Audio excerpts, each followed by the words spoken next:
Muy bien, muchas gracias por estar aquí en esta mañana. Pues sí, estamos en el último domingo de este año, 2020, un año que si lo vemos desde el punto de vista económico, pues ha sido el año del desempleo y del incremento de la pobreza a nivel mundial. Si lo miramos desde el aspecto sanitario, pues ha sido un año fatídico, un año mortal. Ya se suman 1.800.000 víctimas, personas que estarían vivas ahora mismo, pero que este virus pues los ha llevado. También esta iglesia en este año 2020 ha sido removida. Y pensando en esto, como lo dijo Juan el Bautista de Jesús, él le llamó el aventador. El aventador es aquella persona que tiene una cosa redonda, que tiene el grano y lo avienta y va así limpiando su era. Algo así ha pasado en nuestra iglesia en este año 2020, al que llamo el año del aventador. Todos nosotros hemos sido lanzados arriba y han regresado la mitad. La otra mitad el viento se los ha llevado. Han ido siguiendo sus propios ideales algunos. Hasta he visto que algunos de ellos se han rebautizado en sus propios ideales. Bueno, con los que quedan, yo estoy muy convencido que este año 2021 va a ser un año muy importante para la iglesia. El mundo estará todavía confundido, pero este año 2020 vamos a ver un despertar espiritual aquí en medio de nosotros. Y es que es necesario. Mientras el mundo está cayendo en una oscuridad cada vez más terrible, la moralidad está yéndose fuera de los dominios y controles, por así decirlo, de Dios, y el hombre está haciendo lo que le place. Y está llamando desde lejos, está llamando bueno a lo que es malo. Bueno. Vamos a esperar en Dios buenas cosas para este año. En esta mañana quiero hablarles acerca de los objetivos que ha tenido Jesús. Y eso va a ser para nosotros la inspiración, el respirar también a Jesús en la forma en cómo Él ha llevado sus objetivos. Jesús ha venido a esta tierra con con objetivos muy bien establecidos, muy bien definidos. Y Jesús no se ha apartado de esos objetivos. Él no ha dejado que nada interfiera en el camino para que lo aparte de esos objetivos. Se podría decir que todo lo que Jesús pensaba y planeaba hacer, todo eso iba de acuerdo a esos objetivos. Todo lo que Jesús decía, todo lo que Jesús hacía, iba en ese plan, en ese fin de conseguir hacer los objetivos para los cuales Él había venido aquí a esta tierra. Jesús, con su capacidad y con el Espíritu Santo moviéndose dentro de Él, hubiese hecho muchas empresas, y empresas sin duda exitosas, pero Él no emprendió ningún negocio, no hizo ninguna empresa, tampoco Él se adquirió propiedades, tampoco Él buscó una mujer, una esposa, para formar una familia, nada de eso hizo, no porque sea malo, sino que eso no iba de acuerdo a sus propósitos y no se enredó en nada que lo apartara o lo distrajera de cumplir esos propósitos. Así que, ¿cuáles son esos propósitos por los cuales Jesús vino? Son varios. Yo me voy a mencionar 3 en esta mañana. Número 1. Él vino para ser el hombre perfecto. El hombre perfecto, un hombre cabal, un hombre puro, sin mancha. Él vino para lograr el objetivo y lo logró y estuvo enfocado, estuvo siempre al cuidado de conservarlo, de lograrlo, de hacerlo. El hombre perfecto. A él le tocó nacer en el pueblo de Israel y ser un judío. Y como tal, tenía que cumplir toda la exigencia que Dios había pedido de un judío. Por eso es que él cumplió toda ley, toda imposición, mandato, ordenanza, decreto que Dios había dado para su pueblo. Él lo cumplió, porque tenía que ser el hombre perfecto, porque le correspondía. Él, con toda esa piedad y esa santidad, él podía ser el mejor representante para ir en lugar del sacerdote y tomar las ofrendas del pueblo y ofrecerlas a Dios. ¿Quién más que él? Él podía tomar la sangre de esos animales sacrificados y entrar en el lugar santísimo sin ningún pecado y ofrecérselos a Dios. Pero eso no lo hizo porque eso no le correspondía a él. Porque él no era de la tribu de Leví, él era de la tribu de Judá. Así que había cosas que le correspondía hacer y otras que no. Y en lo que le correspondía hacer, él lo hizo y lo hizo bien. Porque su objetivo era ser el hombre perfecto y lo logró. Segundo objetivo, él vino para salvar al hombre. Y para eso, él necesitaba convertirse en el sacrificio perfecto. Así que desde que empezó su ministerio, ya Juan el Bautista, cuando vino a bautizarse a él, Juan el Bautista dijo: he ahí, el Cordero de Dios que quita el pecado del mundo. Estaba hablando de un cordero que tenía que ser muerto, que se le tenía que matar, se tenía que sacrificar para perdonar el pecado del mundo. Y Jesús sabía que ese era su rol, su función. Ese era uno de sus objetivos por los cuales él vino. Y tuvo que luchar contra cualquier distracción que venga a quitarle ese objetivo. Y el primero interesado era Satanás. Y sin duda le estaba hablando siempre a sus oídos, a su mente. Le estaba diciendo: ¿para qué te vas a sacrificar? ¿Para qué vas a sufrir? Deja que cada uno se salve como pueda. ¿Tú por qué vas a morir por ellos? Y cuando cesaba de hablarle así a la mente para tratarlo de convencerlo que no haga semejante cosa, el diablo hablaba a través de personas que lo rodeaban. En una oportunidad Jesús estaba contándole a sus discípulos: me es necesario sufrir, padecer, ser entregado en manos de pecadores y me van a matar. Y Pedro se levanta: Señor, jamás te acontezca semejante cosa. Y Jesús dice: calla, vete de aquí, Satanás, me eres un estorbo. Porque el diablo también hablaba por boca de los que estaban a su alrededor. Pero también Jesús tenía que batallar contra él mismo, porque ¿quién quiere darse a sufrir por otros? Cualquiera de nosotros que diga: sí, yo lo hago, a ver, que reciba el primer latigazo que ha recibido Jesús, a ver si va a querer seguir. Y Jesús ya sabía todo lo que le iba a venir y había una angustia dentro de él.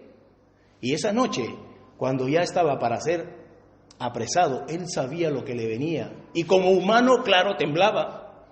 Tenía ese miedo, esos conflictos internos, porque su estado, ese instinto de conservación que todos tenemos, le decía: no lo hagas. Tenía que batallar contra lo que sentía. Y ahí se ve muy claramente dos voluntades: la voluntad de él, que no quería hacerlo, Y le decía al Padre, si es posible, pasa de mí esta copa, pero no se haga mi voluntad, sino la tuya. 2 voluntades dentro de él. No quería como cualquiera de nosotros, pero él tenía dentro de sí, tengo que hacerlo, tengo que cumplir. Lo que Dios me ha encargado, tengo que hacerlo. Lo que he sido comisionado por Dios para hacer, eso tengo que hacerlo y tengo que hacerlo aunque me cueste la vida. Así que ese es otro de los objetivos por los cuales Jesús vino. Tercer objetivo. Jesús vino para formar un pueblo, un nuevo pueblo. Dicho sea de paso, en el principio, cuando los hombres empezaron a poblar la tierra, solamente había un solo pueblo humano, aunque se dividieron en pequeños poblados, seguían siendo uno solo. Vamos a llamarle gentiles a todos eran gentiles, un solo pueblo. Y de ese pueblo gentil, Dios llamó a un gentil llamado Abraham, y le dijo: Abraham, de ti haré un nuevo pueblo, en el que yo me glorifique, en el que yo me santifique. Abraham, de ti haré una nueva nación. Y lo hizo Dios, formó la nación que al principio se llamaron los hebreos, después se le puso el nombre de Israel, y en la actualidad se le llama judíos. Ese es el pueblo que Dios hizo nacer desde Abraham, y ese es el segundo pueblo. Entonces, en ese entonces habían 2 pueblos, los gentiles y los de Israel, ese pueblo de Dios con el que Dios había hecho un pacto. Y estaban tan beneficiados este nuevo pueblo que Dios mismo le había dado decretos, leyes, mandamientos. La presencia de Dios mismo estaba allí por medio de una arca. Dios tenía un pacto especial con ellos, un trato especial con ellos. Y en el mundo habían 2 pueblos. El que era gentil no podía ser de Israel, y el que es de Israel no podía ser gentil. Había esa diferencia. Y cuando vino Jesús, Él vino para empezar un nuevo pueblo, un tercer pueblo. Sale este Jesús, un judío, para formar un tercer pueblo que no va a ser ni gentil, ni va a ser judío. Un nuevo pueblo al que le llama los del nuevo pacto, llamado la iglesia. ¿Y quiénes están en esa iglesia? ¿Quiénes pueden pertenecer? Puede pertenecer cualquier gentil que salga de allí y entre a ser parte de la iglesia. Y cuando entra a la iglesia ya no es gentil, es un ex gentil. Y que cuando tenga que entrar, tenga que olvidarse de su vida como gentil, de sus prácticas como gentil, de sus mandatos, prácticas y todo lo aprendido, ya tiene que dejarlo y entrar en este nuevo pueblo que tiene sus propios principios, que tiene sus propias reglas, tiene toda una nueva razón de ser. Y también puede entrar cualquier judío. Y cuando entra el judío, deja de ser judío. Es un ex judío. Ya no se mueve por las prácticas donde antes había enseñado y todas las cosas que hacía, ya no más, porque ha entrado en un nuevo pueblo con nuevas leyes, las leyes y los mandatos que Jesús dio. Jesús dijo: aquí vas a amar a Dios sobre todas las cosas, y aquí vas a amar al prójimo como a ti mismo. La forma en como lo hagas no importa. Lo que importa es que tú cumplas con amar a Dios sobre todas las cosas, amar al prójimo sobre cualquier cosa. Sobre 4 cosas, por ejemplo. Debe mantener la unidad, debe desarrollar el amor, debe practicar el perdón y debe vivir bajo el poder del Espíritu Santo, entre otras cosas. Todo muy, muy, muy bonito. En la práctica no se ha dado. En la teoría muy bonito, pero en la práctica no se ha dado, porque el gentil entra a la iglesia y se ha traído sus prácticas gentiles adentro de la iglesia. Y Pablo ha tenido que luchar contra eso y decirles a ellos: ahora ustedes son mis hermanos en Cristo, déjense de estar con pleitos, con celo, con contienda, con fornicaciones, con idolatría. Todo eso lo hacían ustedes allá y eso lo han venido a traer acá. No puede ser. Aquí vivimos otra forma de vida propia de la iglesia. Y Pablo tenía siempre que estar peleando con estos cristianos que no dejaban esas cosas. Y él decía: tienen que desvestirse de esas viejas vestiduras. No tienen que hacer esas obras. Aquí hay otras obras. Eso tienen que hacer. Por una parte con los gentiles. Y cuando venían los judíos y se convertían al cristianismo y se convertían en la iglesia, también traían sus prácticas judías dentro de la iglesia. Y Pablo tenía que pelear contra ellos para decirle: eso ya no tienes que traerlo. Nada de allá tienes que traer aquí a la iglesia. La iglesia tiene sus propias reglas de vida. En Filipenses capítulo 3, Pablo dice: yo esas cosas ya no quiero recordarlas, pero sin embargo por la presión del caso tengo que recordarlas. Y ahí Pablo les dice: si ustedes creyentes ahora, que antes eran judíos, se creen más que los demás, pues yo soy creyente también en Jesús y también fui judío. Y yo fui muy especial. Yo, israelita de israelita. Él, de repente él era de sangre pura. Israelita, no mezclado con nadie más. Celoso de Dios. He guardado las leyes de Dios. Me he preparado para el servicio de Dios de una forma especial. He llegado a ser fariseo. Y para ser fariseo se necesitaba mucho estudio, muchos años de práctica y de conocimiento de la palabra de Dios. Y él lo alcanzó. Y sin embargo, dice Pablo: yo eso era antes en el judaísmo. Llegué a tener esos títulos. ¿Y saben qué? Filipenses capítulo 3 dice: ahora yo estimo que todas esas cosas fueron una pérdida de tiempo en mi vida. Es más, todo eso es basura, dice Pablo. Basura todo lo que yo hice antes. Palabras de Pablo. En las iglesias que él había formado, también se habían convertido varios judíos.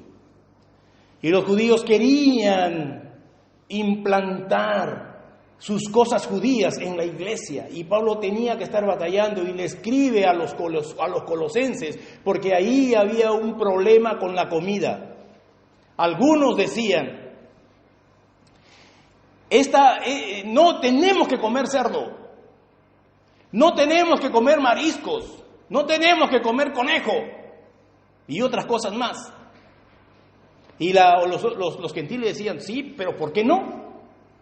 Y Pablo les dice ahí en Colosenses capítulo 2, el verso 16: nadie les juzgue a ustedes en comida, en bebida o en días de reposo, porque también ellos estaban diciendo que la iglesia tiene que guardar el día de reposo, porque la iglesia se reunía otros días y ellos decían que no.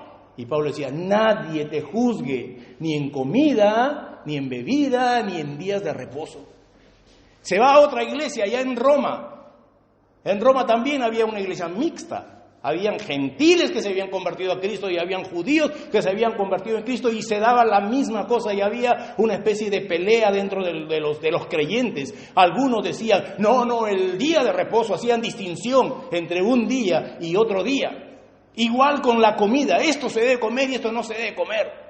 Y Pablo le dice, eso está en Primera de Corintios capítulo 9, versos 20 y 21. Le dice el Señor, eso es Romanos, está hablando los Romanos capítulo 14, versos 5 y 6. Dice, uno hace diferencia entre un día, el día de reposo, y los otros días no son de reposo. Otro estima todos los días por igual, y lo mismo por la comida. Y Pablo dice, miren, el que quiere hacer distinción entre día y día, el que quiere guardar el día de reposo, que lo haga. Que lo haga. Si está, lo único requisito es que esté convencido que es así, que eso le agrada a Dios. Si tú estás convencido que eso le agrada a Dios, hazlo para ti. Y el que cree y el que no hace diferencia de día a día, sino que se puede reunir cualquier día, y está convencido de eso, para el Señor lo hace. Igual el que come, si tú estás diciendo, esto se debe comer y estás convencido, pues come.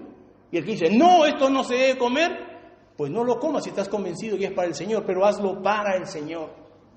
Así que si tú te reúnes un día o comes otra cosa, no pasa nada, está bien. El problema está cuando por causa de eso hay división, te apartas, o dices al otro, o censuras al otro diciendo, eso está mal. No, Señor, no está mal. Cada uno tiene la ley de su conciencia para hacerlo, de acuerdo a su relación con Dios.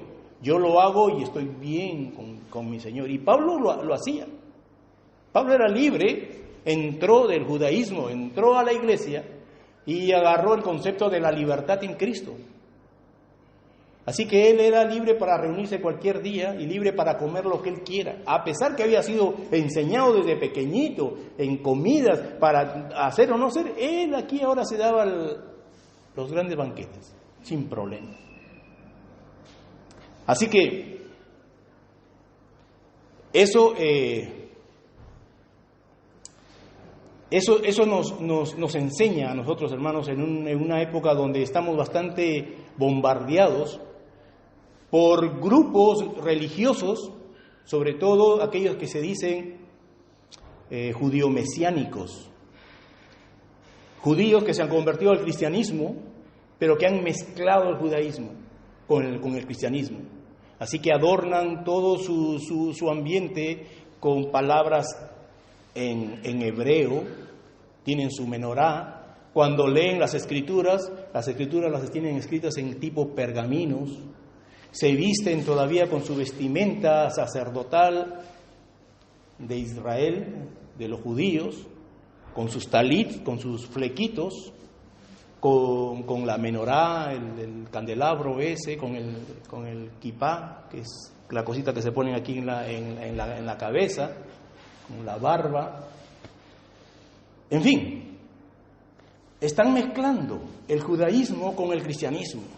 Y eso trae mucha confusión a la gente. Aquí hay muchos grupos que también se levantan diciendo que así debe ser, que no debemos decir Jesús, que debemos decir Joshua, que no debemos decir Jehová, debemos decir Yahweh, que no debemos de decir familia, sino Misbojá. Así empiezan a cambiar y a hablar. Eso, Pablo dijo, eso es basura. Somos libres en Cristo para tener una relación plena con Él, sin ponerle una serie de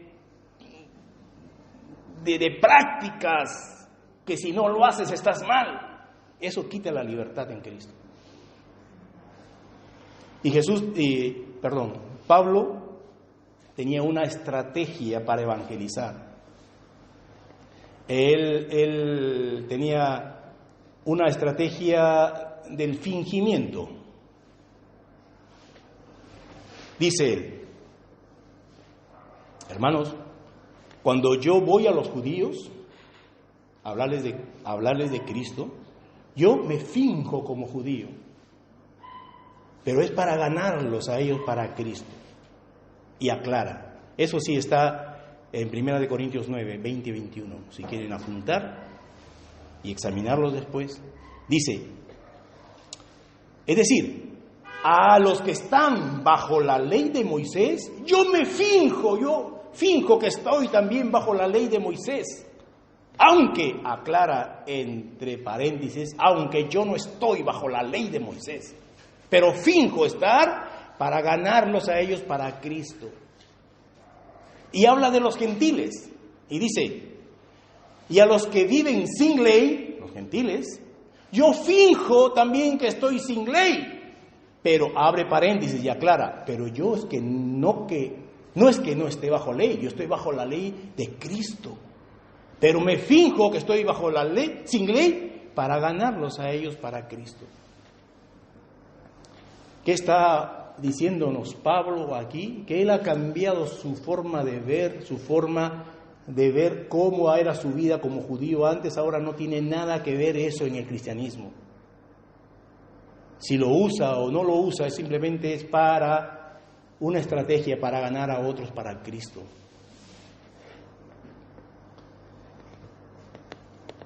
Y él aclara que no está sujeto bajo la ley de Moisés.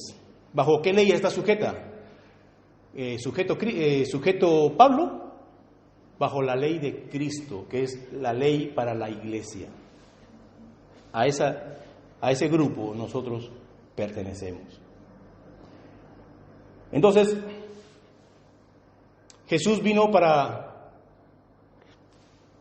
realizar objetivos en él fijos y no perdió su tiempo en cosas que le distrajeran de cumplir esos objetivos, de ser el hombre perfecto, de ser el sacrificio perfecto y de formar el pueblo perfecto, el del nuevo pacto. Un pueblo perfecto. Debería ser así, aunque no lo es en la práctica, pero debería ser. Ese es el propósito que ha tenido Jesús siempre. Y Él ha gastado todo su tiempo enfocado en eso, ha gastado toda su energía enfocado a eso. Él respiraba estos propósitos.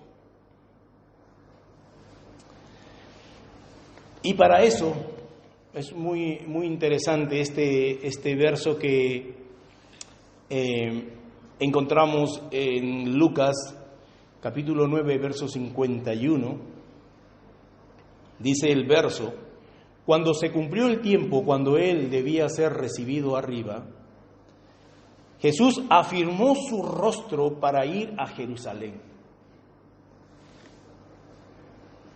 Jerusalén era su último viaje de Jesús antes que lo aprendieran y pasara este tiempo de su muerte. Él estaba en Galilea y Él le dijo a sus discípulos, vayamos a Jerusalén. Y sus discípulos dijeron, pero Señor, si allá te quieren ver muerto, apenas te vean te van a capturar y te van a matar. Y Jesús no se dejó llevar por las palabras de ellos, porque Él tenía sus objetivos fijos y los tenía que hacer. Y Él sabía que tenía que ir a Jerusalén, aunque le pase lo que le iba a pasar. Y como lo vieron a Él tan seguro de ir, los discípulos dijeron, bueno, vamos nosotros también para que muramos con Él. Dice aquí la palabra que Jesús afirmó su rostro. ¿Esto de qué habla? De una resolución dentro de Él. Él tenía que afirmarse, él tenía que pensar, meditar, establecer bien su plan de trabajo para no desviarse de sus objetivos. Y él pasaba mucho tiempo orando para conservar sus objetivos, para tenerlos en mente. Oraba, meditaba, oraba. Y sus discípulos lo veían orar y les dice, y se acercan y le dice, Señor, enséñanos a orar. Y Jesús les dice, muy bien, vosotros pues oraréis así: Padre nuestro que estás en los cielos. ¿Saben esa palabra, esa frase que les acaba de decir Jesús era revolucionaria? Jamás se había enseñado o alguien había perseguido el ser hijo de Dios. Jamás había esa enseñanza abierta para el pueblo de Israel, ni para nadie en el pasado. Jamás se podría pensar en una relación de familiaridad entre Dios y el hombre, familiaridad llamándole a Él Padre y yo convirtiéndome en hijo. Jamás. Este era algo revolucionario, novedoso. Cuando oréis, digáis así de una manera ya anunciada, profética, lo que ustedes van a lograr ser. Padre nuestro. Dios iba a tener muchos hijos. Esa adopción se iba a dar después que Jesús cumpliese el objetivo de ser sacrificado en la cruz. Pero ya les enseñó a ellos en ese momento a decirlo ya de una forma profética, de una forma que ellos iban a alcanzar porque Jesús iba a lograr sus propósitos y ellos podrían ser adoptados como hijos de Dios. Así que díganlo, dice, Padre nuestro que estás en los cielos, Padre nuestro. Ahí mismo estaba ya implícita uno de sus objetivos que tenía Jesús, que los hombres lleguen a ser cercanos a Dios, tan cercanos como lo es un padre con un hijo. Pero él tenía que lograr que cumplir primero sus partes, sus objetivos, sus propósitos, tenía que lograrlo para que eso sea una realidad. Y ya les enseñó a los discípulos a hacerlo, a decirlo, a clamarlo, a profetizarlo. Padre nuestro, que estás en los cielos, tú, Dios, Creador, Santísimo, justo, tú, mi Padre. Y después le dice, santificado sea tu nombre. ¿Acaso nosotros podemos santificar a Dios? Dios se sobra con eso. Él es santo y encima de su santidad es otra vez santo y encima de eso otra vez santo. Él se desborda en santidad. Dios no necesita ser santificado. Entonces, ¿qué significa esta frase? Santificado sea tu nombre.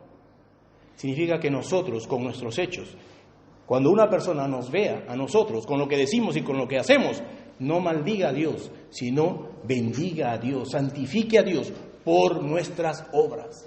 Humanamente no se puede hacer, salvo lo que Jesús lograría al santificarnos, al justificarnos, al salvarnos. Lo podría hacer que hombres como nosotros pudiera acercarse a Dios y representar a Dios en esta tierra ante los demás y que los demás puedan glorificar a Dios por nuestra vida cambiada, solo porque Jesús lo pudo hacer y lograr. Pero ya nos estaba enseñando Jesús cuáles iban a ser los resultados de cumplir Él sus propósitos. Nos iba a acercar para ser hijos de Dios y Dios ser nuestro Padre, y íbamos a poder santificar el nombre de Dios a través de una vida cambiada que los demás iban a ver.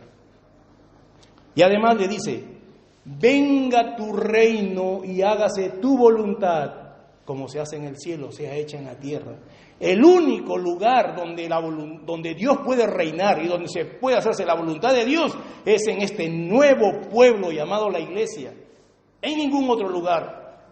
Somos nosotros los responsables de atraer la presencia de Dios, de hacer que realmente Dios reine en medio de nosotros.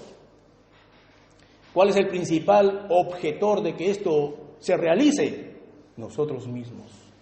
Porque nosotros mismos no cedemos nuestra voluntad a la voluntad de Dios.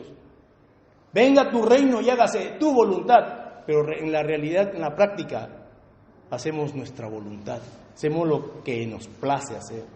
Y ese es el problema. La iglesia tiene que procurar que el reino de Dios se mueva aquí, Dios reinando, que se hace su voluntad, no la nuestra. Ven que en todo lo que Jesús está hablando, se pueden ver sus propósitos. Solamente Jesús, con lo que iba a hacer, podía lograr que el reino de Dios bajase a vivir aquí, ya no en una urna, no en el cielo, sino aquí en la tierra, en medio de nosotros. Dios reinando en un grupo como nosotros y reinando dentro de nosotros. Por eso es importante que cultivemos nosotros nuestra devoción con Dios, que sujetemos nuestra voluntad a Dios para que Él sea el que reine. Muy bien. ¿Cómo nos ayuda eso a nosotros? El ver a Jesús cumplir sus propósitos sin que nadie lo desvíe en su propósito. ¿Cómo nos puede ayudar? Muchísimo. Él es nuestro ejemplo. Él nos inspira a hacer lo mismo.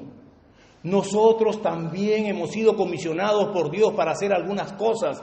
Ese es nuestro objetivo en la vida. Hay muchas cosas que Dios nos ha pedido hacer. Voy a mencionar rápidamente un par de cosas. Mateo 28:18 encontramos Jesús comisionándonos a nosotros, porque Él ya se iba al cielo. Y dice, Todo poder me ha sido dado en el cielo y también aquí en la tierra. Por tanto, les dice Jesús, vayan y hagan discípulos, o sea, seguidores míos. Vayan y hagan discípulos, bautizándolos en el nombre del Padre, del Hijo y del Espíritu Santo. ¿Qué nos ha mandado Dios? ¿Qué es uno de nuestros objetivos que Dios nos ha pedido hacer? Es ir y ganar discípulos. Dice, id y haced discípulos. Después dice, enseñándoles a ellos lo que yo les he enseñado a vosotros. En buena cuenta, para que podamos ir a ser discípulos y enseñar todo lo que Jesús nos ha enseñado, ¿qué tenemos que hacer primero? Aprender qué es lo que Jesús nos ha enseñado. Si tú no sabes qué es lo que Jesús te ha pedido a ti, si tú no lo conoces bien, ¿qué vas a enseñar a otro? Por eso es que es nuestra responsabilidad leer la palabra de Dios para saber qué es lo que Jesús nos ha mandado, nos ha ordenado, nos ha enseñado. Tienes que leer el Nuevo Testamento cuantas veces seas posible, porque ahí vas a encontrar que en cada ilustración, en cada parábola, en cada historia, en cada enseñanza de Jesús, hay enseñanza para la iglesia. Cada parábola tiene algo para enseñarnos acerca del perdón, acerca de la constancia, acerca de no esconder la luz. Por donde lo mires siempre va a haber una enseñanza para la iglesia. Eso tienes que saber, eso tienes que practicar y para que puedas enseñar. Entonces, ese es uno de los objetivos que todos los creyentes tenemos.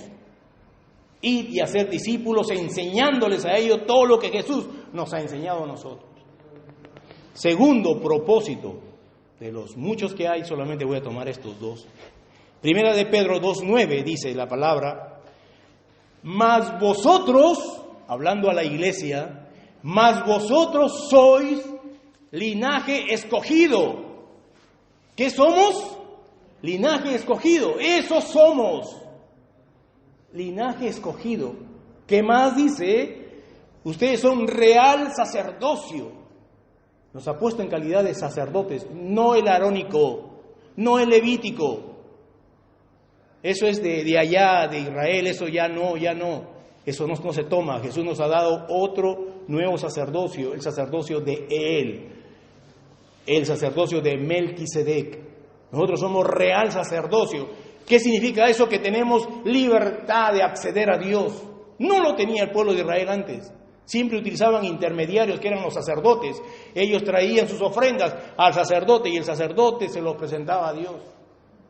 Pero Jesús en este nuevo pueblo nos ha dicho, ustedes son sacerdotes, pueden llegar directamente a Dios. Puertas abiertas para nosotros. Camino abierto para llegar a la presencia de Dios. Eso es lo que ha logrado Jesús. Así que somos pueblo escogido, real sacerdocio, nación santa. Pueblo adquirido por Dios. Ah, qué bonito. ¿Pero para qué? ¿Para qué somos eso? Y ahí dice, para que anunciéis las virtudes de aquel que te salvó. Que anuncie las virtudes de Jesús. Y eso está hablando de desatar el poder de Dios en nosotros. Anunciar quién es Jesús. Rey de reyes, Señor de señores, poderoso. En medio de una población de personas movidas por la influencia satánica, nosotros tenemos que ser luz y movernos con el poder del Espíritu Santo. Tenemos que desarrollarnos en ese campo. Nosotros tenemos que anunciar las virtudes de aquel que nos sacó de las tinieblas a su luz admirable. Ahí tienes dos propósitos para tu vida, para este año 2021. Y tienes que hacerlas, tienes que dar de tu tiempo, de tus pensamientos, tus sueños, tus acciones que vayan con ese objetivo de lograrlo. Y nos dice la palabra que cuando tú te canses en cumplir tus objetivos, puedes mirar en Cristo para no desmayar. Eso está en Hebreos 12, versículo 3. Donde nos dice, considera a Jesús, considéralo a Él, aquel que sufrió tal tortura por parte de los hombres, de los pecadores, y cómo Él, a pesar de todo eso, logró cumplir su propósito. Mira a Jesús, ¿para qué? para que tu ánimo no se canse hasta desmayar. Entonces, hermanos, ¿qué nos espera en este año próximo? Cumplir nuestros objetivos, saber de Jesús, saber qué es cómo Jesús ha constituido este nuevo pueblo, bajo qué reglas funciona, qué promesas tenemos, qué derechos hay, qué exigencias hay. Todo lo que le pertenece a la iglesia y su desarrollo, tenemos que aprenderlo. Todas sus enseñanzas de Jesús fueron en torno a eso, saber cómo funciona la iglesia y mantenernos en ella para enseñar a otros, para ganar a otros aquí, que vengan a la iglesia, que vengan a este nuevo pueblo, que vengan aquí. Tenemos que ir y hacer discípulos para que también ellos vengan y enseñarles todo lo que nosotros ya hemos aprendido. Así que la labor en este año 2021 es aprender todo lo que podemos acerca de Jesús y sus enseñanzas, sus mandatos. Como Pablo decía, la ley de Cristo. Tenemos que saberla. Y además, hacer brillar a Cristo. Anunciar las virtudes de aquel que nos salvó. Esos son nuestros objetivos. Y en esto trabaja día a día en este 2021. Y cuando te canses o cuando te paralices, cuando desmayes, mira a Cristo para inspirarte, respirar todo lo que Él hizo y todo lo que Él pasó, para alentarte y cobrar ánimo y seguir haciéndolo. Dios te bendiga, hermano, en este año 2021. Que nos ayude a cumplir estos propósitos y alcanzarlos. La gloria para Dios. Padre, gracias, Señor, por tu amor grande, tus planes y todo lo que tú has llevado adelante, Señor, con instrumentos tan fieles como fue Jesús, a quien, Señor, tú le diste un encargo y para él fueron sus objetivos, sus únicos objetivos, los prioritarios, los únicos que él soñaba con esos objetivos, respiraba esos objetivos y los llevó a realizar. Te pido, Señor, que lo que nos corresponde hacer nuestra parte, tú también nos ayudes. Y queremos comprometernos, Señor, delante de ti a llevarlos a cabo, a no desmayar, a trabajar en ellos, a perseguirlos, a seguirlos, a alcanzarlos. Ayúdanos, Padre. Gracias, en el nombre de Jesús. Amén. Amén.